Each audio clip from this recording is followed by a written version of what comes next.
93चं निवेदन आपल्याला काय बोलायचं बोला. तेच आहे ना.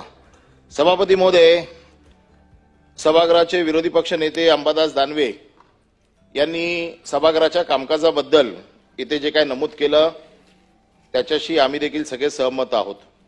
महत्वाचा विषय असा आहे की आपण सभापती आहात. ज्या दिवशी आपण सभापती होता त्या दिवशी कुठल्याही राजकीय पक्षाचे आपण राहत नाही, आपण पूर्ण सभागृहाचे असता. परंतु एकंदर आम्हाला असं वाटायला लागलंय, खरं म्हणजे आमची भावना अशी होऊ नये, आम्ही सभापतींकडे बघताना न्यायाधीश म्हणून बघतो.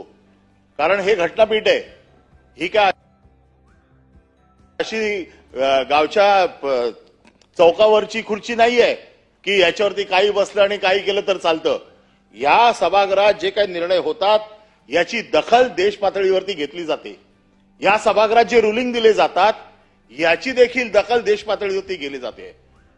मी ज्या काही दिवसामध्ये ज्या काही रुलिंग्स बघतोय, या नियमबाह्य रुलिंग्स, केवळ तुमच्या रुलिंग्स हायकोर्टात चॅलेंज करता येत नाही. या एका शॅडो खाली किंवा एका अम्ब्रेला खाली हवा तशा रुलिंग दिल्या जात आहेत. घटनेची पायमल्ली होते, घटना तोडली मोडली जाते. कारण मी काल देखील सगळ्या वरिष्ठ वकिलांना जे घटनेचे तज्ञ आहेत या तज्ञ वकिलांशी बोलून मी माझं मत मांडतोय. घटनेची आपण 2 दिवस आपल्या सभागृहात बैठक होणार आहे, त्या दिवशी मी सविस्तर बोलीन घटनेबद्दल की कशी घटनेची मोडतोड या सभागृहामध्ये होते. पण महत्वाचा विषय असा आहे की बिझनेस ऑफ द हाऊसचा एक आपल्याकडे प्रथा परंपरा आहे. आपल्याकडे जो काय बिझनेस येतो तो आपल्याकडे लेखी स्वरूपात येतो आणि बिझनेस खाली वर करायचा अधिकार हा तुम्हाला आहे, पण तो तुम्हाला करताना हाऊसचा कन्सेन्स घ्यावा लागतो. असं एकतर्फी करता येत नाही. हाऊसचा कन्सेन्स घ्यावा लागतो. संसदीय कार्यमंत्र्यांना विश्वासात घ्यावं लागतं. संसदीय कार्यमंत्री सभागृहात टेबल करतात, हाऊसचा कन्सेन्स घेतात आणि त्याच्यानंतर बिझनेसमध्ये खालीवर करायचा अधिकार हा आपला आहे. आम्ही त्या अधिकारात पण जात नाही.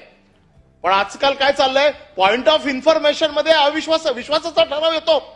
रिमूव्हलच्या प्रस्तावाला आम्हाला 14 दिवसाची नोटीस, त्याच्यानंतर 7 दिवस, आणि त्यांच्या प्रस्तावाला पॉइंट ऑफ प्रोसिजर किंवा पॉइंट ऑफ इन्फॉर्मेशन जी आहे, इन्फॉर्मेशन कुठली द्यावी लागते जे जगाला माहित नाहीये, बाहेर कोणाला माहित नाहीये, परंतु मला कळलंय आणि मला सभागृह चालू असताना पहिलं सभागृहात येऊन सांगायचंय, म्हणून मला पॉइंट ऑफ इन्फॉर्मेशनच्या माध्यमातून द्यावी लागते माहिती. आदित्य ठाकरेंची केस ही कोर्टात किती दिवस चालू आहे? ही गेले 5 वर्ष चालू आहे. याच्यामध्ये सीबीआयची चौकशी झाली, याच्यामध्ये सीआयडीची चौकशी झाली, परत ह्याची एसआयटी चौकशी झाली. एसआयटीच्या चौकशीचा रिपोर्ट टेबल कुठे गेला? का नाही टेबल केला 1.5 वर्ष? ज्या एसआयटीचे अधिकारी आहेत त्यांच्यावरती कारवाई करा की त्यांनी 1.5 वर्षामध्ये टेबल केला नाही रिपोर्ट म्हणून. मग तुम्ही फक्त काय शिळ्या कडीला ऊत आणून तुमचे सगळे विषय बाजूला जावेत म्हणून हे म्हणता काय? औरंगजेबाची कबर काल राष्ट्रीय स्वयंसेवक संघाने पूर्ण चेपून टाकली.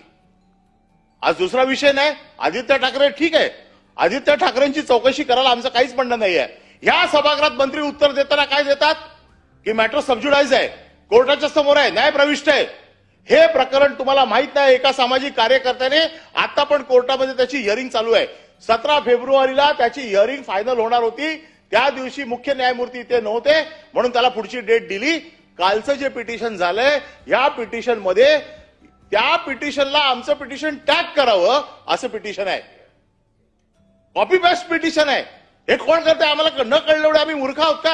हे काय चाललंय आम्हाला कळत नाही का? आणि कोर्टात देईल ना काय निर्णय द्यायचा ते कोर्टाचा अधिकार आहे.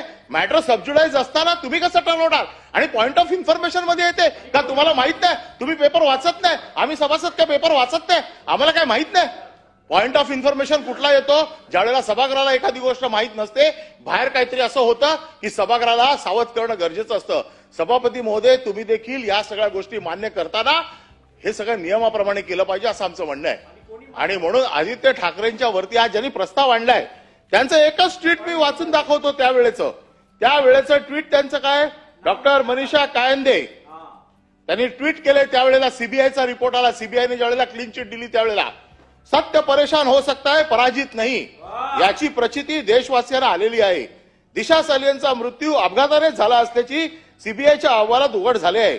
पण भाजप आणि राणे गँगने त्याचा बाजारायण संबंध जोडून थैथयाट केला आरोप करणाऱ्यांनी आता नाक घासून आदित्य ठाकरे यांची माफी मागावी. पुढे गेल्या त्या मनीषा कायंदे सरड्यापेक्षा फास्ट रंग बदलला. अरे सरड्याला लाज वाटली. सरडा पर्व सरड्यापेक्षा फास्ट रंग बदलला का? तर आता उपसभापतीच्या पोस्टवरती लक्ष आहे. आता नाही आहे ना, सत्य का? नाकारलं का? नाही नाकारलं का? हे नाकारलं का सांगा मला. हे ट्विट नाकारलं का? नाही महिलांचा अपमान नाही. हे महिलांनी केलेलं आहे. हे आता त्यांचं उपसभापतीकडे लक्ष लागलंय, त्या खुर्चीकडे लक्ष लागलंय. वरिष्ठांना खुश करायचंय. वरिष्ठांना खुश करण्यासाठी अशा प्रकारचे आरोप करायचे.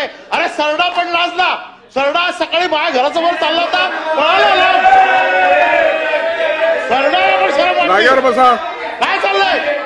जागेवर बसा. काय चाललंय सभापती महोदय? मला परवानगी दिली आहे, मला संरक्षण द्या. हे काय चाललंय सभागृहामध्ये? कधी पण उठा, खाली बसवा ना, याला खाली बसवा. सभापती महोदय, माझं म्हणणं आहे आदित्य ठाकरेंचा आपल्याला वेळ दिली मी बोलायला. आपला बोलून झालेला आहे. मला वाटतं आपण आता एकच मिनिट समजतो. आदित्य ठाकरेंचा या केसशी संबंध असेल त्याची काळजी कोर्ट घेईल. एसआयटी रिपोर्ट सबमिट नाही केला, कारवाई करा. आणि दुसरी गोष्ट जी अंबादास दानवेंनी सांगितली, संजय राठोडची केस, जयकुमार गोरेची केस, याच्या बाबतीत तोंड उघडता. त्या जयकुमार गोरेच्या केसच्या बाबतीत तोंड उघडत नाही. त्याचे एवढे फोटो, नागडे उघडे फोटो जे आले सभागृहात, त्याच्या बाबतीत कोण बोलत नाही. काय चाललं?